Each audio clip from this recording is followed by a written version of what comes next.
Hello. Some things never change, do they? Back in lockdown, eh? Oh well.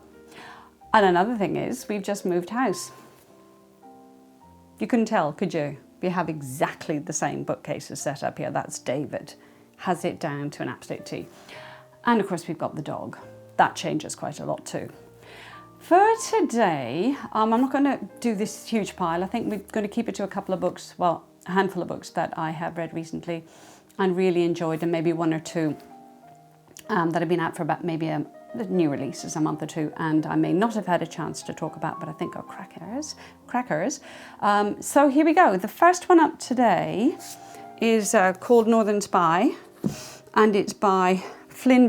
Now, Flynn has written two other novels, I think Double Life and Under the Harrow, which both got a fair amount of notice. This one, Northern Spy, I very much enjoyed. I've only just put it down. A little bit influenced by the fact, two things. Reese Witherspoon had chosen it as a book club pick, and then I read a couple of reviews of it, which were decidedly sort of not negative, but it's set in Northern Ireland, and it is about the IRA conflict with the British forces. And a lot of people said, oh, but historically, this isn't clear where it's set, and it's all pro this, pro that. And I read it started out reading it in a slightly dystopian fashion, in that the historical accuracy is deliberately lifted out of the story so that it could be at any point, and more likely it could be a sort of contemporary now where, let's say, things were getting, were hotting up again, which actually politically they have been. So it's not just about conflict. This is a very interesting study of women and what your loyalties are, who you're loyal to, how having a child. So we have these two sisters, Tessa and Marion. Tessa is a producer for the BBC in Belfast. Her husband and she have separated, and she has a young 6-month-old son. Her sister Marion is a paramedic. They are terribly close, and one day Tessa sees her sister Marion donning the balaclava and therefore announcing herself as an IRA, member of the IRA. And it's a bit more complicated than that. I mean, it's how the shifting sides, informing, not informing, who you work for, and how well they're going to treat you, the IRA or the MI5. But it's more a story really about how women might change the way they act, particularly women, because it is about maternity, it's about being a woman, it's about being limited or not. It's about by having a child. And Marion doesn't have, she's an adoring aunt, but Tessa has this boy, and she spends a lot of time looking and really deeply observing her child, deeply loving, I think, which slows the pace of the novel down a little bit, but deliberately. And then you're back on a roller coaster of who knows what, who's going to try and chase who, kill who. So typical thriller pace going on in there. It's a stunner. I mean, I really, really, really enjoyed it, despite its sort of bad press and the fact that the author wasn't from Northern Ireland, didn't know what she was talking about. Like, duh. I highly recommend that one. So, a great book club one. So get on it. That's a goodie. In fact, some of my customers thought that would be one why hadn't I read it? Next one up, I have talked to you about this one before, but in the meantime, The Fine Art of Invisible Detection by Robert Goddard, who I have read an awful lot of. And I kind of popped it up, I think, in front of you at some point and said, ooh, Robert Goddard, this one looks really good, and didn't give you an awful lot more. Now, today I'm actually not really going to give you an awful lot more, except David's review. David read this, and, I know Goddard's writing. He's written 30-something novels, and they began to get a bit samey for me, but the writing is always terribly strong. Now, this one is a bit different. It's gone into cozy, and David said, well, not even cozy. David said, I'll give you his exact words, this is a brilliant read and one of the best examples of the thriller genre. It's reminiscent of the 39 Steps and those similar genre novels. Great plot, great characters. What more could you want? And you're going to get very interested in the relationship between our young Japanese wada who's come over to England because she's the only available person with the right amount of English to go and do some detecting, and she's not really a detective. She's seen what detecting is like on TV, and then she gets into it. Great relationship going on there between her and her English counterpart. Highly recommended. David said it's an absolute ripper of a read, so keep that one in mind. So that's 2 on the kind of crimey front, and I'm doing you another one on the crimey front here because I've just put down Katherine Firkin's second novel. Now, Katherine Firkin wrote Sticks and Stones a while ago, and some of you came back into the shop and said, oh, that was a great read. And I agreed with all of you because I thought it was a debut. This is her second, and she continues with the same cast of characters. So we have Emmett Corbin, who's our detective, and he has a wife, Cindy, and they have a child, and they have very busy lives. And I think what I liked particularly about this was not just the story, and we'll get there in a second, is that there's a lot of commenting, I think, that Katherine Firkin is doing on the relationship between being a journalist and being a member of the police forces, and dissemination of information, false information, true information, sensationalism, what the press does, how valuable it is, and how they might compromise an investigation. So I found that very interesting because she is very, very well placed as a journalist herself to talk about that. And I felt that gave the novel another level of interest and makes for some very intelligent writing. It's a very intelligently written story about 3 girls who are down in Blairgowrie. So we're not in Melbourne, well, we're on the outskirts. We're in Blairgowrie, and 3 girls go out, and she shows us their sort of kind of carefree, a little bit heedless behaviour going off into the cliff top areas, kind of scrub, and they're sort of getting involved in those silly rituals that I was about to say one does, maybe one doesn't always, but and I'm not telling you whether I ever did or not, but sort of kind of vaguely witchcrafty sort of.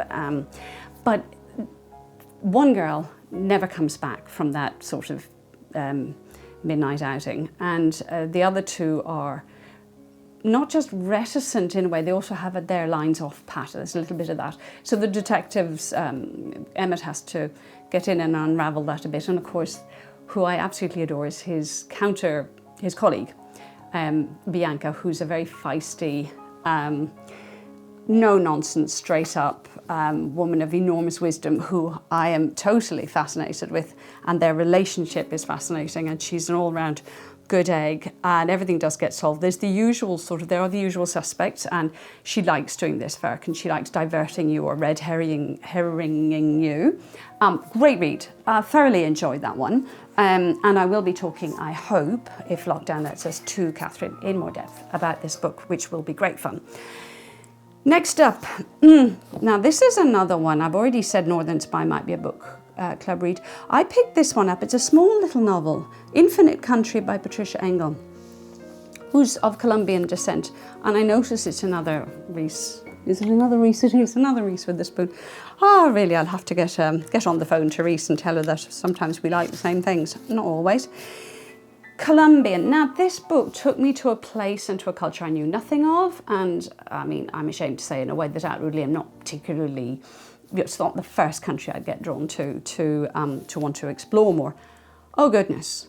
It's an absolute, it's a surprising, deft, nuanced novel, and it is a visitation, if you like, of the narrative of Colombians who are very eager to leave their homeland to go to the land of great opportunity, of course, the United States, because anything basically is better than what they've got. This is a novel that rewrites that to a certain extent, because what we're talking about here is landscapes and geographies. We're talking about the actual physical differences of being in, the universe of Bogota, of Colombia, and its immense mythology, which is essential to this story, because all the way through it, our main character is living out some of those quest narratives that are part of their legend.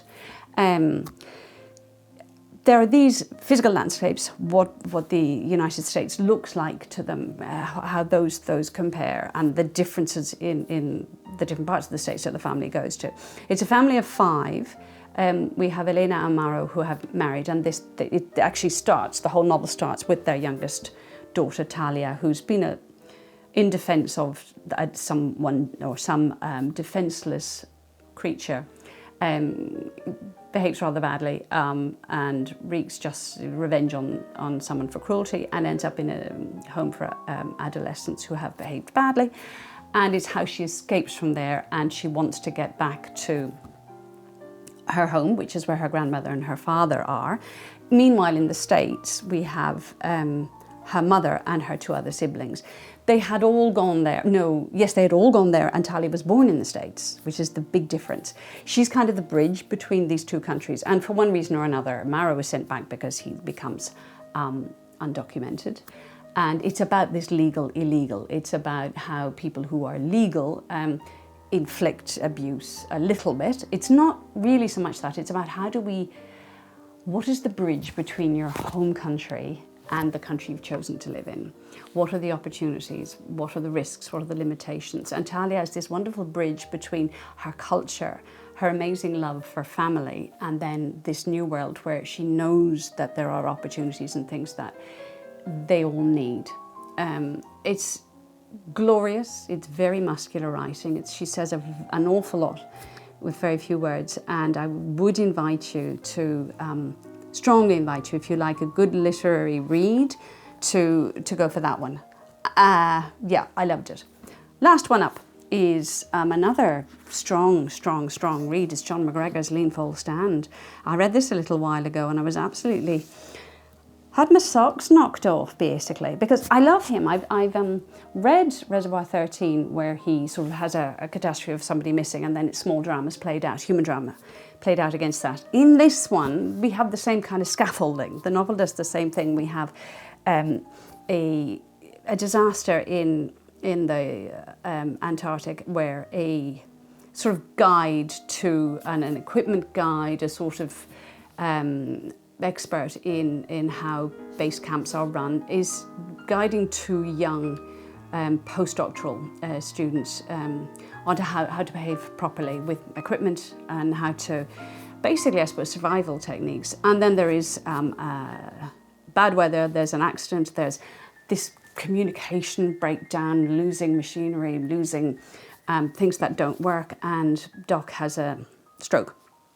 At first, nobody recognises it's a stroke. So this is his lean. If it's lean full stance, we've got his 3 stages. It is a stroke, but he still manages to kind of try and muster the boys back, whatever, and only one comes back.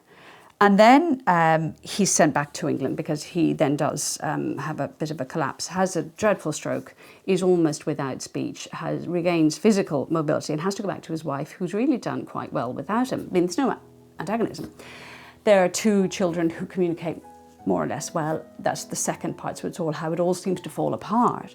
And then the very end bit where we all learn to stand again because we have to learn to communicate. So Doc has to learn to try and tell this story and even tell other stories, just what he did with his day. It's about the recovery of memory, the recovery of speech. It's about recovering how to communicate with people that you love. It's about getting through trauma. But McGregor's language enacts this all the way through it. I mean, you go from the majesty of Antarctica to dancing in a sort of, plastic chaired therapy room with people who are larger than life. So there is that lovely landscape that's larger than life and people that are larger than life, but this whole thing about communication breakdown and re-establishing connection. Absolutely stunning. I loved Anna. I loved the fact that she was able to hand him over to other people. I found she resonated strongly with me because she was also a researcher in her own right and had to kind of give all of that up to look after literally getting this man out of bed and onto a toilet and then back into bed again or safe again. Wonderful relationships. I really can't recommend that one. I think it's another one where we could get a lot of conversation out of it. So it's a book club read which is highly sort of specific in a way because it's because it's not a page-turning book, yet I was absolutely intrigued by this one. That's my roundup for the moment. You know, as soon as I can get more, I will get more done for you, but who knows with lockdown when you'd think I'd be getting a lot of reading done, wouldn't you? I'll have to try harder, but puppies keep me awake quite a lot at night, so not as much reading getting done. Well, he likes to chew the books too. We will have a huge he's a stag hound, a huge swag of new releases just in this week and next week, some of which I have read, so I should be able to talk to you about those soon. And in the meantime, stay safe, stay well, and keep reading.